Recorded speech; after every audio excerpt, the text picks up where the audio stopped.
Evening, Sean. What was your overriding feeling after that game and result? Well, I was pleased and proud of the players' performance.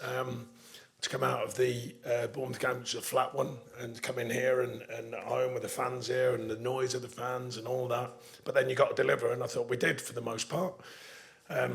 First half more with the ball and trying to open them up. And second half, because I know you're going to ask me about the obvious, and then second half, more on a containing basis, which I'm okay with that because there's a bit of nervousness. Can you get that first win? So it's hard to keep playing free and open when they're just edgy a bit, which is, I imagine, there would be because you're searching for that big win. Excuse me.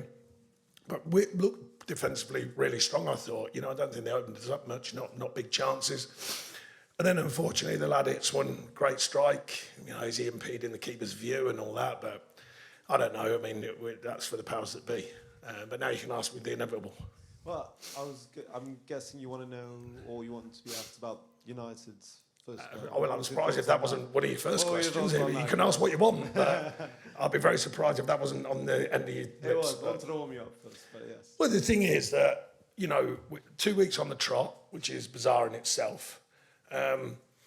Similar but different, obviously. The last one was a clear mistake, which I got booked for. I still agree with that. How on earth I get booked for an actual mistake, proven, is bizarre. And then today, I just can't understand it. You're an assistant referee, you're 70-odd yards away. You've got a goal and a net in the way, but apparently you can see. I've got a better view and I'm not in the right position. So that's got to be wrong, in the current climate. The thing that annoys me the most, I'm a big fan of VAR, that's like someone's got to be able to overrule these decisions just really quickly. That'll be 5 seconds. You just go, that's in play. And he's deemed out of play and they whack it in, they score a goal. 2 weeks on the trot. Now, of course, you can say, well, you've got to deal with the corner, but the point is it shouldn't even be that. So that's really difficult. And then to give my reasoning behind it, which I think is more important, because obviously people say, oh, yeah, but it's only just over the line. No, sorry, just on the line. Well, it's on the line. So imagine a goal scored, with the watch when it beeps or vibrates for the ref. Well, what do? You've seen it. You've all seen it. The cyclists have it. It's like 1 millimetre.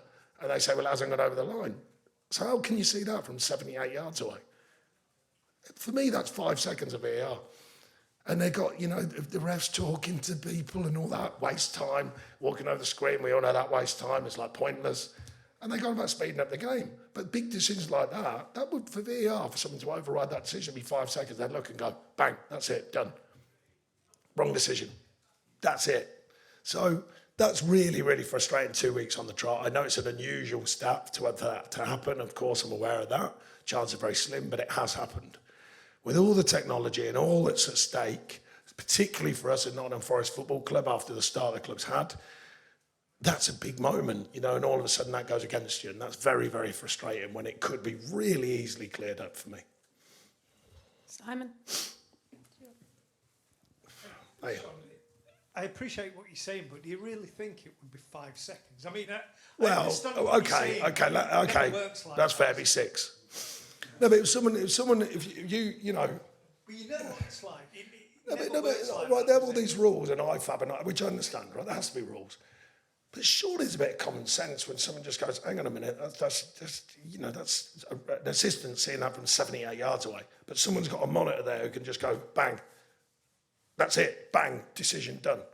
They shouldn't have to look at that 300 times because I've seen it from one view. I've seen it from one view and it is pretty conclusive. And here's one for you. We've all seen this. What about when players take a corner in the quadrant? We all just sit there. Sure, I can see it from 75 yards away that it's not in. Do you know what I mean? But he apparently can see it through a goal net, through the goal line, through the players, through the posts. It's impossible. And we all see it on the quadrant where the ball is hanging over the quadrant by 1 millimetre and they say, well, no, it's in the quadrant. Do you get my point? Well, I do get your point, but I just think, in my experience, 5 seconds... The ball's in play, as simple as that. Well, no, but that's another conversation. I'm exaggerating maybe, but for me, that's all right, it's 10 seconds. The point is, it ain't 3 minutes. You don't need 3 minutes of looking at that. It's a very simple moment. And last week was an incredibly simple moment, factually a wrong decision. They can take that can't last week must take 5 seconds. You just go wrong, tell the ref wrong, that's it, end of. Surely. Because there's a lot of stake in these games. Do you know what I mean? There's a lot at stake. So just get it right. We all want it right. Every fan wants it right. But anyway, look, it's gone against us again. We just have to get on with it. Simple as that. And you know the worst thing as well? I've been back in the game for 3 games. I'm talking about 2 weeks on the trot talking about referees and decisions. That is really frustrating. I don't want to be talking about this, do I? I want to be talking about my team. My team have done great in 2 of them performances. Porto, this performance, I think, of really solid performances, really good. A lot of individuals played great. And that's what I want to be talking about, but unfortunately I can't because it's cost us. You might like this question then, sure. United have obviously got very experienced midfield, but Elliot Anderson I thought was outstanding today. What have you made of him situationally? How good can he be? Yeah, so after the Porto game, he's got to learn the nuts and bolts positionally, but he's a very good player. He deals with the ball well. He's got a really good attitude. I like him. He's got that nice nature about him. He moans a lot, but I've already slaughtered him about that. We'll get that out of him. But he moans in a good way. He's a really good player.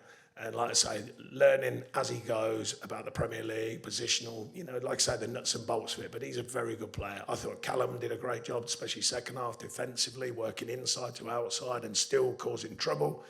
Morgan's worked really hard again and he nicks himself a goal. Dan's learning. Even a few mistakes at the end, but I thought Dan was working really hard, and Igor's learning about the Premier League. We've got injuries and all the rest of it. So some really good signs. I thought defensively we looked really solid. I know it sounds mad when you see 2. We've gone through one of them, but I thought generally we were solid. Lots of good performances. South's only still young. He's played 20 games, I think, before he's come here. He's a young man earning his spurs. These things have all got to be developed quickly. A lot of the players they bought are younger players. They might have paid big fees, but they haven't got a massive depth of experience in football and the Premier League especially. So we're having to fast track everything, but there's some really good signs. 2 out of 3 performances are really, really strong performances, I think, and certainly performances I think can bring more wins. Just one thing I wanted to actually, obviously you talked about the defence, how they played well, but there is one stat that predates you that they've now won 18 games without a clean sheet, which is the worst record in the top. Is that including the Porto game or? No, in the league. Oh, in the league, sorry, yeah. Is that anything that concerns you? No, what it is, I said this week, I said, look, when I spoke to the owner, I said, look, we haven't got magic wand, we haven't got magic dust, this is a process, which he understands, and I can't change everything. There's other stats the team, I said in the media, just to bring a bit of reality to the turnaround, is it 16 games, 13 goals before we came in, or before the league, before we came in, It's not like it's just you flick switching it all, win 10 on the trot, I hope we do, but it's not normally like that.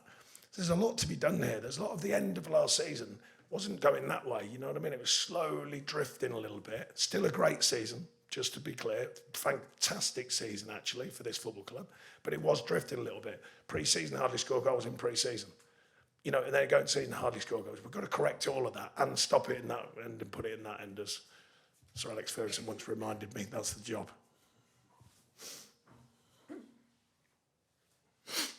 I just wanted to check, based on what you're saying about VAR, you're a fan of VAR and the stakes are so high. In America, obviously, coaches can challenge a decision if they believe it's fundamentally wrong, if they win it. Do you think that could be something? I don't want to go down that road. I just think it's a really simple process that's made bitty. At the management, I'm telling you, in the managers' meeting before, when I was at Everton, I said, why are you getting referees to talk to the crowd? Why? I don't understand. Referees have got enough on their plate. It's not natural for everyone to want to talk in front of 70,000 people, 40,000 people. It's not a natural thing. So why put them under that pressure when they've already got... I'm a big fan of referees, And they know it, I think. I'm a big fan. I always say the 3 hardest jobs in a stadium at any level is the 2 managers and the referee. They're the 3 hardest jobs for me in football currently. So I'm a big fan of referees, but why give them all this extra weight? I don't understand. Fan involvement. Why? I don't know. I'm a fan of football. I don't want to hear the referee. The best referees are when you don't hear them and they have a great game and you actually, after the game, go, did you know this referee? You go, no, not really. They're the best referees. They're the best referee in performances when you don't notice them.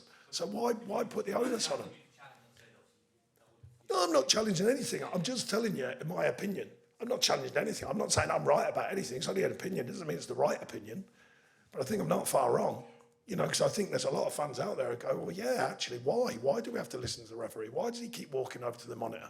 Keep talking about speeding up. Just take that away, but get that right today. That's more important. If I'm a fan, get the decision right. Don't worry about whether you're talking to us. Explain. What do I need a referee doing? I can't work it out. I really can't. I was worried. I'd be like, really? I don't want to talk to the fans on a loudspeaker. I have 70,000 people. They'd be like, oh. Are they suddenly public speaking? They're doing lessons now in public speaking. Think about it. It's just, not everyone is like that. Not everyone likes that, do they? We all know it in life. I can see you nodding. You're right, because not everyone's like that. Let the referee just referee. Why keep giving them more? Anyways. Sean, these players got quite a lot of stick the first part of the season. Two managers came and went, obviously.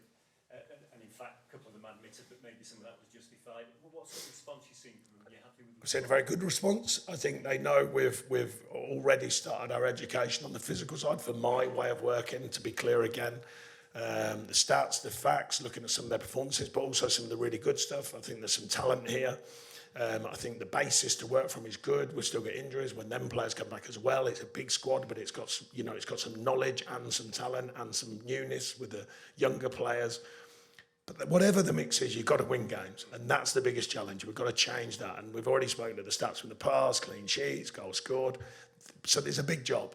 It's not just like, oh well, there you go and crack on. It's not like that. It's a big job. But the signs are very, very clear, I think, with 2 out of 3 performances, certainly today and certainly against Porto. There's a group who are willing to work, to play as well, because we want to find that balance, and also to fight for the club, for the badge. I think there's been good signs of that. And that goal line clearance at the end was quite spectacular, wasn't it? Yeah, I mean, we were saying, actually, funny enough, the thing I am pleased about, we did ask questions, we did put the ball in the box more. We didn't do that against Bournemouth hardly at all, and we did today. And we scored 2 good goals for different reasons. A great header from Morgan, but also the bits from Sav, to be alive in the box. And we were explaining to him, ugly goals are still good goals. No one looks at the end of the season, they just look how many goals you scored. It doesn't have to be a classic every week. You don't have to smash it in the top corner every week. What about just scoring goals? And I think we've got to get that mentality. And I think it's improving. I think it's growing. And, as you said, the defensive side as well, to put yourself on the line. Last one, please. Was unlucky to go down 1-0 at half-time. I just wanted to know, what did you say to the players to get that quick? So go and score 2. That'd be brilliant if you could. And they did. That's how easy management is. No joking about it. I just remind them and said, look, you've got the freedom to go before. So don't forget the goal, forget the decision. Don't worry about decisions. I call it no disappointments. Disappointments for me after the game and for them after the game, not while it's active. So don't be disappointed. We go fresh half, fresh start, we go again. So I'm very pleased that they did. Right on the front foot, taking the game on straight away. Very pleased with that. And as I said, I wasn't displeased with the rest of the performance. It's just that human nature says, as the game's coming to a close, can we just see it through? The players are just a little bit good shape, just not quite fine. Apart from countering, which we did well, and of course they did that fantastically last season. There were some really good counters where we might have got something more, might have got the 3rd goal. But there's a lot of good signs over 2 out of 3 games. We've got to maintain and build on it, but there's some really strong signs of performances growing and improving, and that's key over the rest of the season. Thank you. I don't know yet. We're in tomorrow, so I'll get more of an assessment after tomorrow. Yeah, I haven't literally. I've spoken to the team, not the injured players or the medics, so I don't want to put words in their mouth without my knowing. Thank you very much. Thanks, everyone.